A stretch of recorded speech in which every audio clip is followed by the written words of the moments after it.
Hello, my name is Eric, and I am a plant addict, or as I like to call it, a plant hoarder. It's Friday night, you want to go out?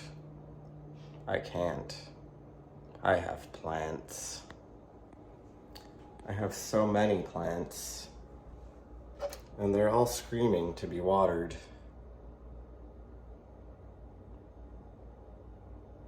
I have so many plants that they're all in a constant state of drought.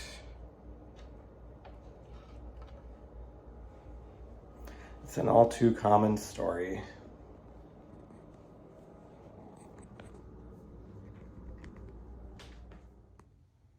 You look at these beautiful plants in the living room window and you think those are pretty stylized. They look like they belong there. Maybe even these plants over here.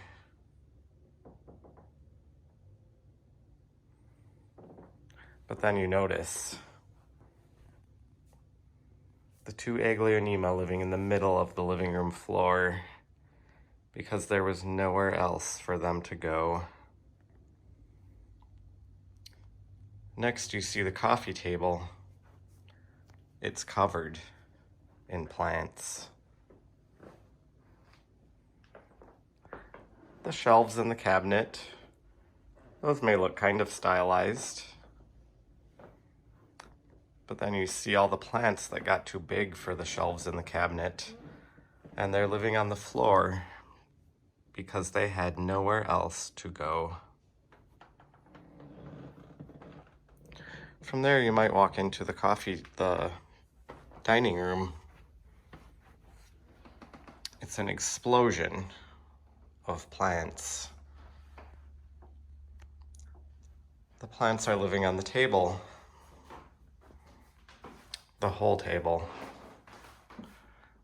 The plants are living on the shelves. But what happens when there's no more room on the table or the shelves? The plants are covering the floor. There's a forest of Aglaonema preventing me from being able to walk between the table and the shelf in my dining room.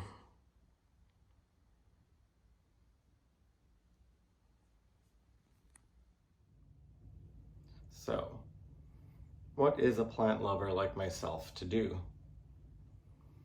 One idea that I've had is to specialize in a specific genus, such as my favorite Aglaonema. But then I'm like, I want the rare ones.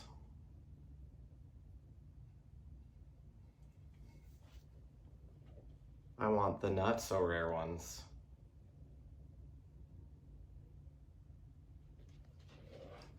But I especially want the really rare ones.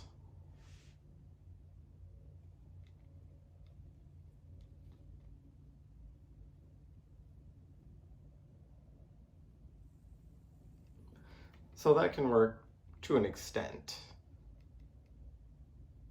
But there's always going to be another plant out there that you don't have yet. So another thing that can definitely work is setting a plant budget, just like with any hobby, is a good idea to do.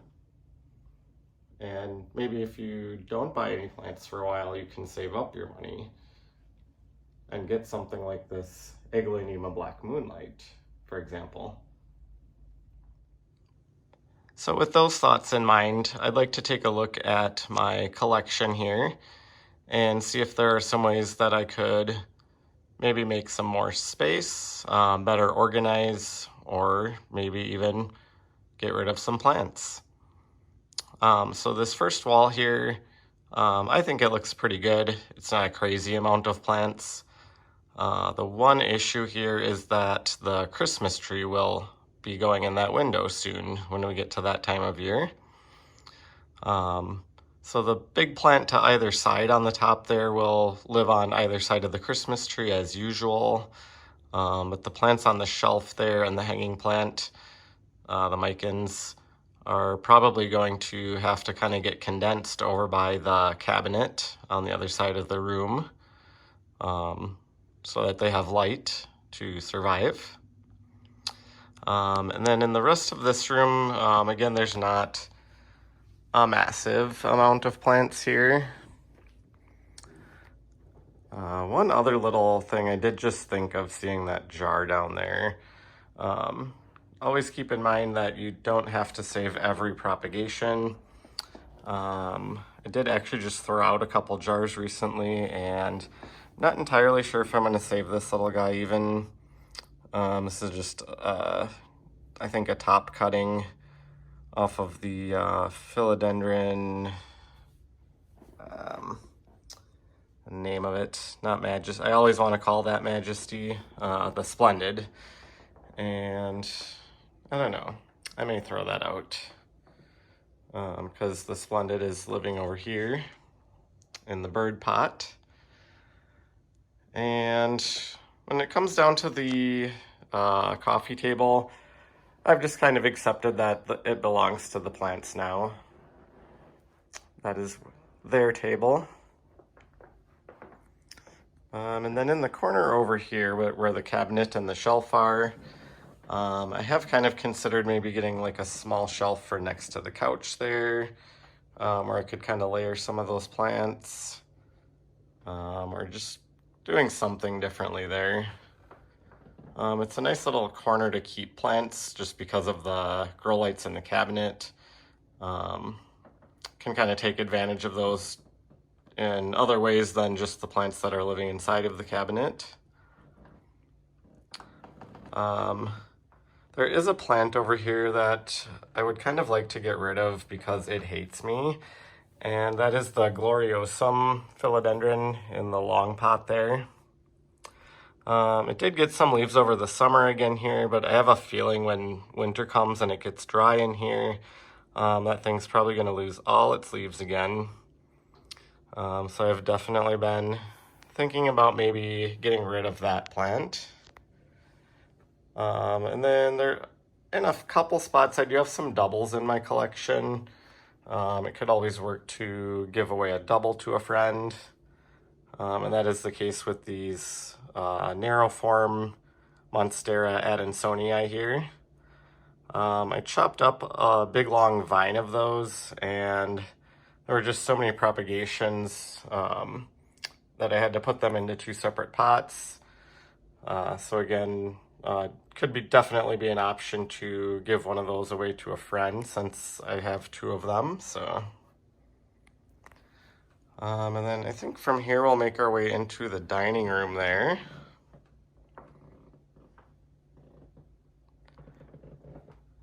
And again, that's kind of where a lot of plants live.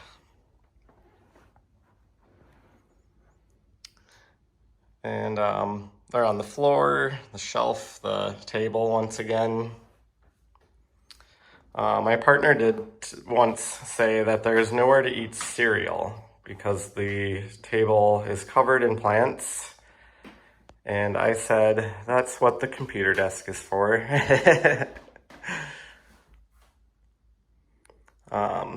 So this room is where the Great Thrips outbreak of 2025 happened.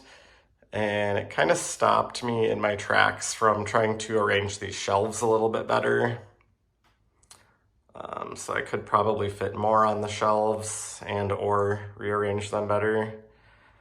And one idea I definitely had is that this top shelf on the right where it's shorter, it's far enough away from the grow light that I could probably keep some aglaonema there and they wouldn't be too intensely close to the grow light. So they would probably like that spot.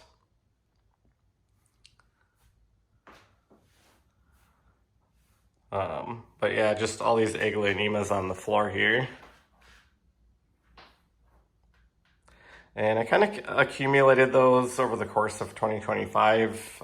They've just taken over and become the aglaonema forest of the dining room floor here. Another idea I did have for those is I think would look kind of cool to put some floating shelves on this wall to either side of the window maybe.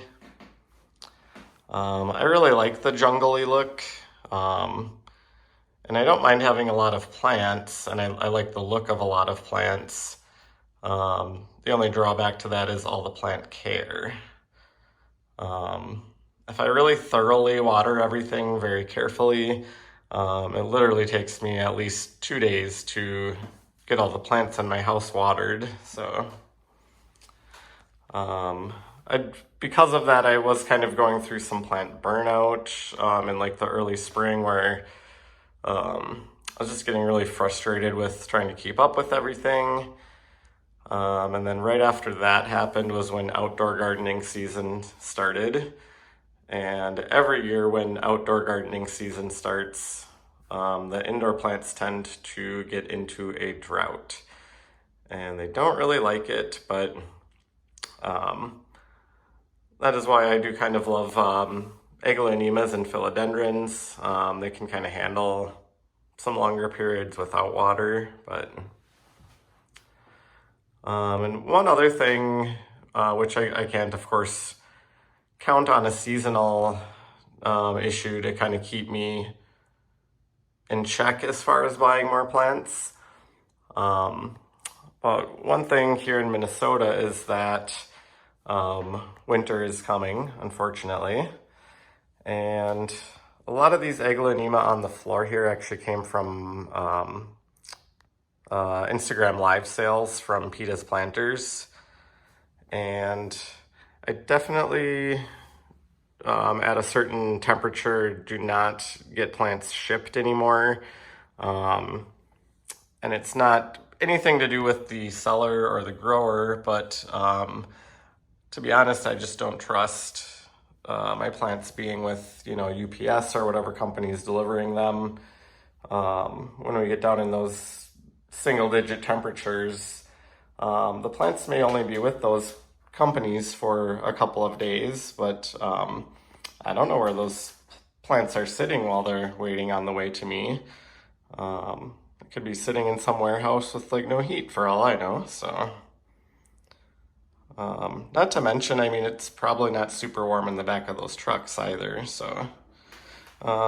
again, I obviously can't count on that to 100% keep me from buying more plants at any given time. But for a little while here, it's definitely going to cut down on my possibility of buying more plants online, so... But yeah, I think this was probably about where I wanted to cut the video off here. If you have any thoughts on plant hoarding versus plant styling or plant addiction or any of that sort of stuff, please feel free to drop a comment below. Let me know your thoughts and experiences on that, or on plant burnout, or anything else you might be thinking of that is planty. And again, if you could like this video and subscribe to my channel, that would be greatly appreciated. Also, if you could, and you use, if you are on Instagram, it'd be much appreciated if you were to follow me on there as well. And my Instagram name is planty_buds. But yeah, I hope everyone enjoyed this video today. And I'll see you next Saturday. Bye.